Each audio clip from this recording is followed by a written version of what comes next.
ওমা, তোমার কাশিটা তো কমছেই না গো। চলো একটা ডাক্তার দেখিয়ে নিয়ে আসি। কবে থেকে কাশি হচ্ছে? কে বলেছে তোকে আমার কাশি হচ্ছে? কোনো কাশি হচ্ছে না, তুই যা করতে বস। কাশি দেখতে হচ্ছে আমার, কোনো কাশি হচ্ছে না আমার। দুটো তুলসী পাতা ধুয়ে খেয়ে নেবো, সিজন চেঞ্জে এরম একটু হয়। তুই যা করতে বস। মা, তোমার রিপোর্টটা চলে এসছে।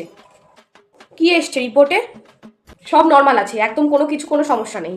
জানতাম আমি একটা কিছু বেরোবে না, আমি জানতাম তো। আমার শরীর আমি বুঝি না, ডাক্তার বোঝে।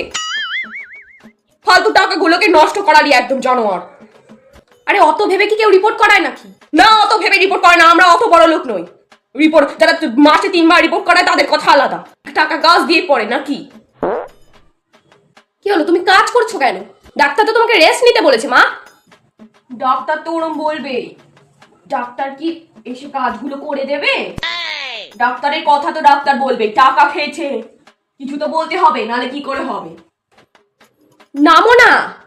তুই চুপ কর জানোয়ার, তুই যা এখান থেকে। ও আমায় জ্ঞান দিতে এসছি।